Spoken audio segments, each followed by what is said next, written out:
제가 가입해 있는 밴드에 가입해 있는 모든 사람들이 밴드에 적은 글들이 다 들어가는 겁니다. 같은 초등학교였다는 이유로 그 사람들이 나눈 대화 내용들이 다 들어가는 겁니다. 그 사람들이 나왔던 채팅 내용이 전부 다 검찰로 제출되는 거라고요. 경찰로. 오늘의 마지막 이야기는 수사기관이 어떻게 지금 국민들의 인권을 유린하고 있는지를 보여드릴까 하는데요. 비번해제법 비판에 한 발 물러선 추미애 장관이라고 해서요.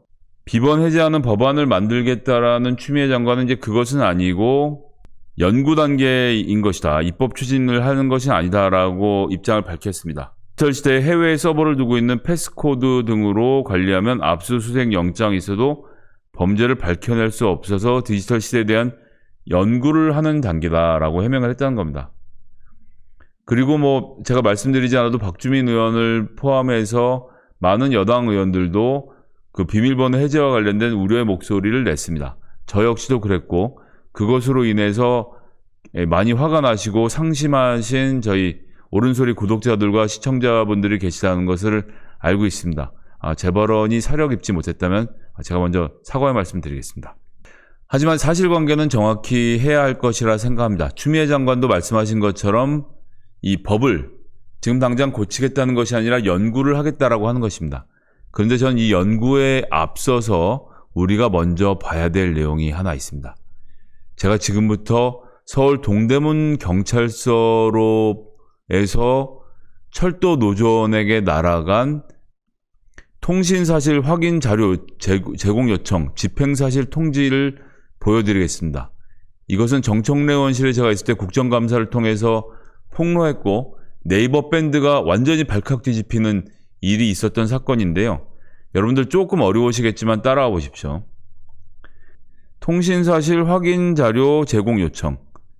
통신한 사실을 확인하는 자료를 제공해달라고 네이버에 요청했다는 것을 집행했다를 통지해 준 겁니다. 당시 철도 파업과 관련돼서 자료 요청을 했고 통신비밀보호법에 따라서 영장을 집행한 겁니다.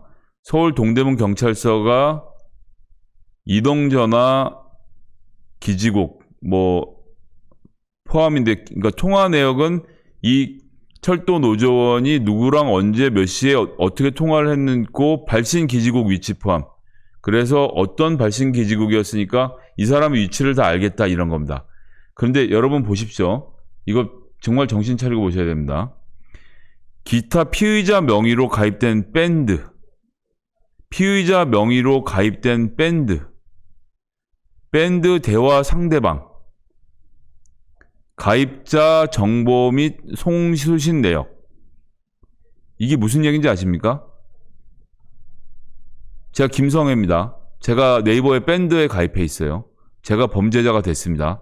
그러면 경찰서에서 통신사실 확인 자료 제공 요청을 네이버에도 합니다. 그러면서 김성애 이름으로 가입된 밴드 하면 제 리라초등학교 밴드, 원천중학교 밴드, 경기고등학교 밴드, 고려대학교 제 과 밴드, 고려대학교 친구들 밴드 이런 밴드들이 있을 거 아닙니까? 거기에 열린민주당 밴드, 그 다음에 또 무슨 뭐가 있을까요? 하여튼 그런 밴드들이 있는 겁니다. 밴드가 10개가 있어요. 그 밴드가 다 나오는 거고 그 밴드의 대화 상대방, 즉 여기 10개 가입해 있는 밴드의 상대방, 그럼 한 5,000명쯤 되겠죠? 그 5,000명의 가입자 정보, 그럼 여러분들 중에 저랑 초중고등학교 동창이거나 대학교 동창인 사람들의 핸드폰 번호, 주민등록번호가 나가고요. 그 다음에 정말 놀라운 겁니다. 잘 보십시오. 송수신 내역이 나갑니다. 송수신 내역. 대화 송수신 내역. 제가 가입해 있는 밴드에 가입해 있는 모든 사람들이 밴드에 적은 글들이 다 들어가는 겁니다. 저랑 같은 초등학교, 이 철도 노조원이랑 같은 초등학교였다는 이유로 그 사람들이 나눈 대화 내용들이 다 들어가는 겁니다.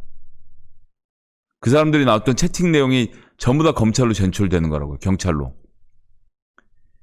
얘네들이 지금 압수수색을 이렇게 하고 있습니다. 이건 심지어 압수수색 영장도 아니에요. 네이버에 들어가서 네이버 밴드의 서버를 압수수색한 것도 아니고요. 통신비밀보호법에 따라서 통신사실 확인 자료를 제공해달라고 요청하는 겁니다.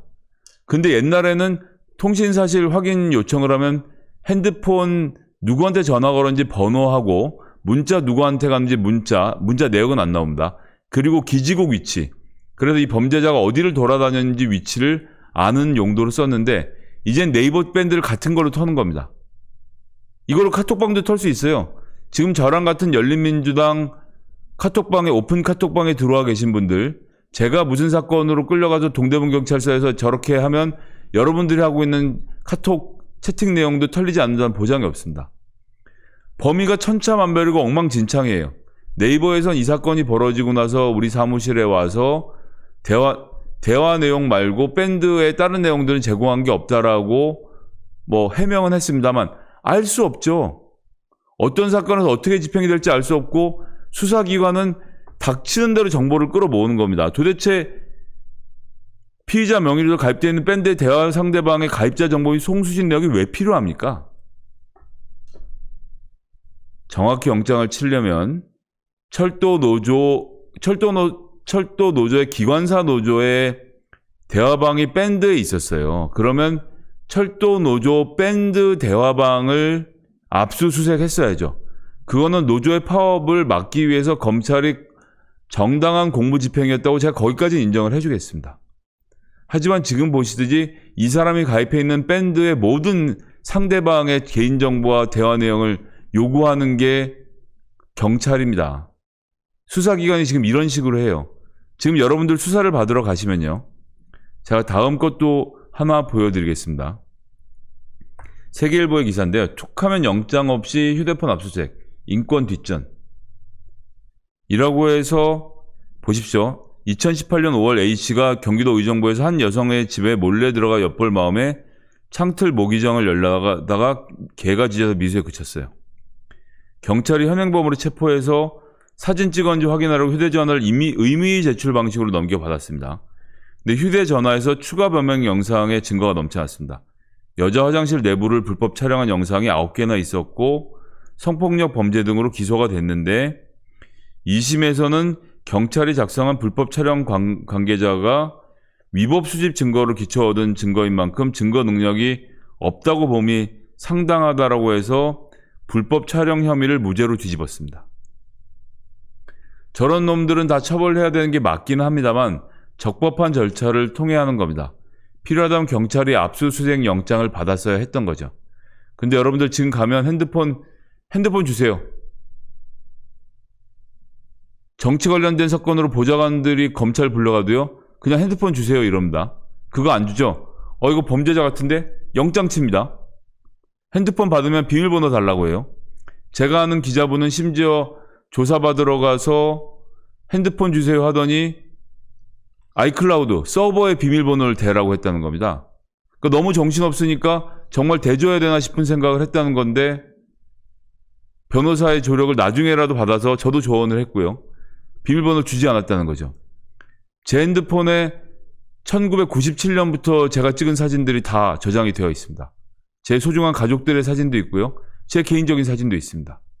제가 주고받은 이메일은 1999년부터의 이메일들이 다 제 핸드폰에서 찾아볼 수 있도록 되어 있습니다. 핸드폰을 이미 제출하는 순간 디지털 이미징이라는 이유로 핸드폰의 모든 내용들을 그대로 베껴서 검찰이 가져가게 됩니다. 그러고 마음대로 쑤셔보는 거죠.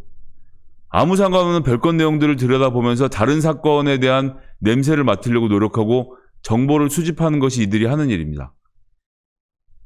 압수수색을 집으로 오죠. 조국 장관님 생각나실 겁니다.